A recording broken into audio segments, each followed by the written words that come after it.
Kingdom Keepers, Book 1, Disney After Dark, by Ridley Pearson.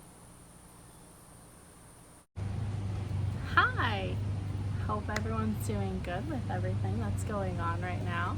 I am going to be reading Disney After Dark, the first book in the Kingdom Keepers series. All my students, you know how much I love Disney. So, let's get started. Chapter 1. He found himself standing next to the flagpole in town square in the heart of the Magic Kingdom, in his pajamas. How he'd gotten there, he had no idea. His last memory was climbing into bed. It felt like only minutes earlier. Gripped by a sense of panic, awed by the sight of the Cinderella castle at night, Finn Whitman briefly recalled that he'd had other similar dreams recently, always in the Magic Kingdom, always at night. But in his 13 years, none so real, so vivid as this. He felt a breeze on his face. He smelled the wet earth of a flower bed not far away. He heard the distant whine of traffic and the buzz of a motorboat on the lake behind him. It looks so different, he thought, only to realize he'd spoken out loud. Main Street stood empty, not a person in sight. He'd glanced around and quickly saw that he was all alone. "Not so different as all that," came a man's voice. Though faint, it startled Finn. He looked around again, this time trying to find the source of that voice. There, an old guy with white hair on a bench in front of the exhibition hall. He sat so close to a seated sculpture of Goofy that Finn hadn't noticed him. Finn moved toward the man, crossing the empty street. He felt unusually light, almost buoyant. The old man wore khakis, a collared shirt, and a name tag, Wayne. "Where is everybody?" Finn asked, struck by the electronic sound of his own voice. "Is it empty?" the man asked, looking up anxiously. "Tell me what you see." Finn wondered if the old guy was blind. He seemed to be looking right at Finn, his blue eyes looking perfectly normal. Still, maybe he couldn't see. "Well," Finn said politely, "it's like empty, and it's dark out, and it's just the two of us." Wayne's expression changed to disappointment. "What am I supposed to see exactly?" Finn asked. "You're only supposed to see what you can see." "Whatever that means," Finn said. "It means exactly what it says." "If you say so." "Listen, young man, I've been around here since long before any of them were ever created. I live in the apartment above the fire station." He pointed right at the firehouse and then looked back at Finn. "That takes some seniority, believe me." Seniority or senility, Finn wondered. Living above the firehouse? Finn doubted it. "Nice pajamas," the old guy said. Finn looked at himself. His pajamas seemed to be glowing. What was that? He said, "I don't mean to be rude, but if you can see, if you're not blind, then why do you ask me about the park being empty?" Wayne's ice blue eyes drilled into him. "How do you think you got here, young man?" "That depends on where I am," Finn answered honestly. This felt like no dream he'd ever experienced. "Very good answer. I expected no less of you." "Excuse me?" "I assumed that you'd answer this, that you'd question this." "I assume that you'd question this. That's only natural. But ultimately, there's only one explanation, isn't there?" "Is there?" Finn asked, confused. "The other ones I wasn't so sure about. But you, Finn Whitman. By the way, that's a fine name you have. A name with real potential." Finn took a step back. How did this old guy know his name? "What other ones?" Finn asked. He studied Town Square and Main Street. The street lamp shone yellow. The Cinderella castle glowed in the distance. All the familiar streets and paths and attractions, but empty. "I told you, there's no one here. No one but us. It's empty." Wayne said nothing as he stood and walked up Main Street, past the shops and toward the castle. Finn found himself following right along. They reached Central Plaza, an island in the center of a traffic circle, the spokes of which led to the Magic Kingdom's various lands: Tomorrowland, Frontierland, Liberty Square. They stopped in front of a statue of Walt Disney with Mickey Mouse. The castle rose majestically into the night sky. "What time is it?" Wayne asked. As Finn brought his arm up to look at his watch, he saw that his arm wasn't exactly his arm. It was glowing. Not only glowing, but he could almost see through it, as if... "What's going on?" Finn asked. "What's with my arm?" Wayne sounded critical as he said, "Figure it out."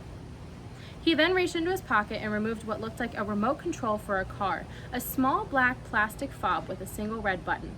It looked like a garage door opener. "What's with that thing?" Finn asked. "This button will send you back." Back where? Finn felt a jolt of fear. What if this wasn't a dream? He studied his arm again, then his other arm. He looked down at his legs. His whole body was glowing and vaguely translucent. Back to bed, Wayne answered. So it is a dream. I thought so. It's not a dream. Finn saw a pair of 4-foot-tall chipmunks come out of the castle. They walked down a path and turned left toward Toontown. He felt himself staring. He recognized them. What? Wayne asked excitedly. Nothing, Finn answered. You saw something, he practically shouted into Finn's ear, causing Finn to jump back, startled. Wayne leaped up, suddenly years younger. He pulled Finn to his seat. You saw something, he thundered. Hey, what's the big deal? Tell me what you saw. You saw it too, Finn told him. Which character? Finn felt relief.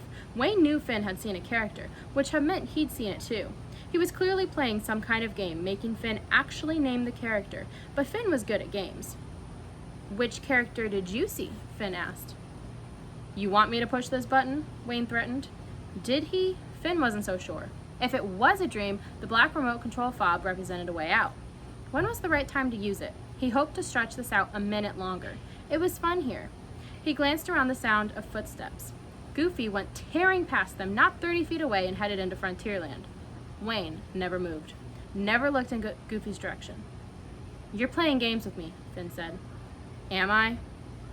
Goofy, Finn said. Are you asking me if I'm goofy? I've been called worse. Wayne studied Finn. His old leathery face brightened as he said, You saw Goofy. Maybe Wayne needed a hearing aid. He seemed prone to fits of shouting. Finn backed off. Yeah, so what? You would have too if you bothered to look. Wayne probably couldn't hear all that well. He obviously hadn't heard Goofy's footsteps because he hadn't turned toward the sound. Finn decided to test Wayne. Chip and Dale, he said. You saw them, right? You saw Chip and Dale? He made it sound like Finn had won the lottery. What was with that? This is getting a little weird. I think I want to go back now. Finn heard himself repeat some of what Wayne had told him, though the words didn't fit in his mouth all that well. It sounded to him like someone else was doing the talking. I'll push the button if you like, but I have to warn you. Wayne fiddled with the name tag pinned to his uniform. Warn me about what? What you'll be missing. The park after dark. Basically all to yourself. The attractions operate day and night. Not many people know that. Now I know I'm dreaming. But you aren't, Wayne explained. Are you forgetting your arm? Finn studied his arm once more. I'll admit, that is interesting. It's almost like... Finn caught himself. Like you're glowing, Wayne said in an all-knowing, I told you so tone of voice. Am I? What might account for this? Wayne inquired.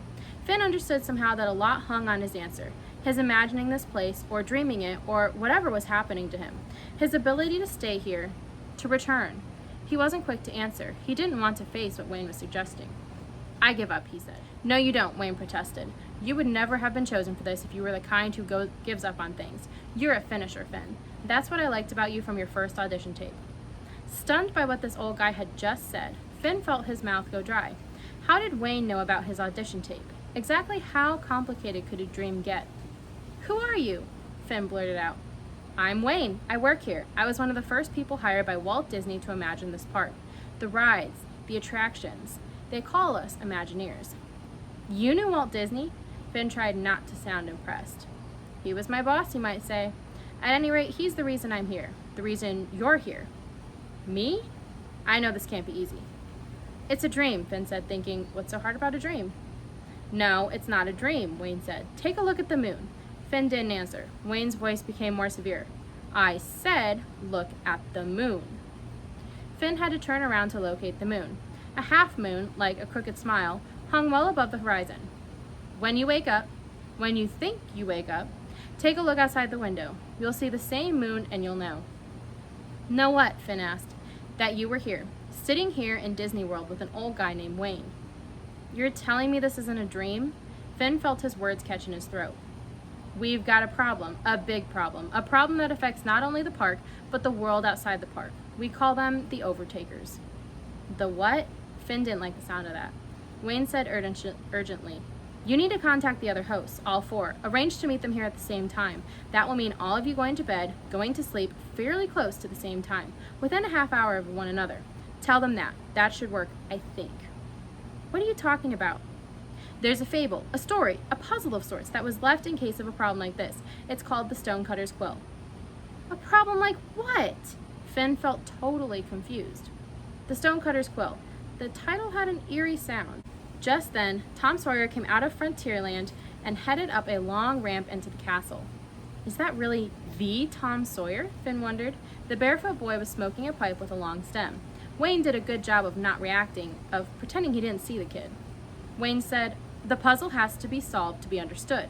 It has to be understood to be of any use to us." He paused and looked over at Finn. It felt to Finn as if Wayne were looking right through him. "You're going to solve it." "Me?" "The 5 of you," Wayne said.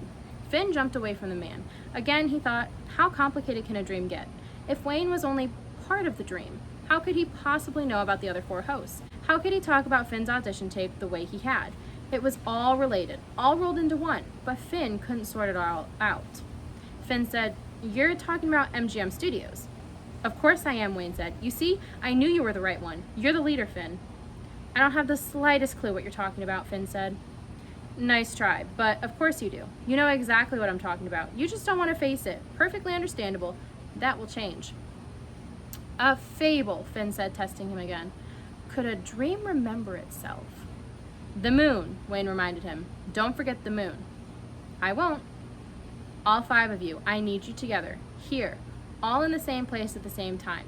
I can explain it to you then. Once, as a group. Just the one time. You can decide, as a group, to help us or not." "Us?" Finn said. "I'll explain that as well." "This is the weirdest dream I've ever had," Finn said, not realizing he was shouting. "You'll get over it," Wayne said. He raised his right hand, the one carrying the black remote control fob, and pressed the button with his thumb. Finn awoke sitting up in bed. His bedside clock read 2:07 a.m. He collected himself, checked his surroundings. He reached out and touched the glass of water next to the clock. Just the feel of it was reassuring. Thank goodness, he thought. A dream, he wondered. "Whoa," he heard himself say aloud. "What a dream!" This time, his voice sounded more the way it always sounded, which reminded him of how thin and electronic it had sounded in the park. "Whoa," he repeated, just to hear himself say it. He scratched an itch on his head and another on his belly. That felt better. He lay back down, his head on the pillow, his green eyes wide open to the dark room. All at once, Finn spotted a shaft of light, bluish light, on his ceiling. It was in the shape of a knife blade.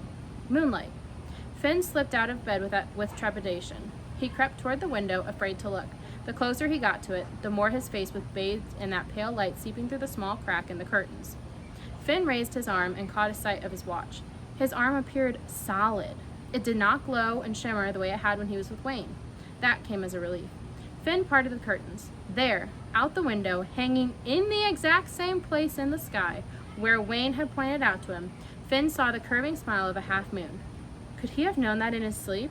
How? He looked again. The moon seemed to be laughing at him. Thanks for joining me for Chapter 1.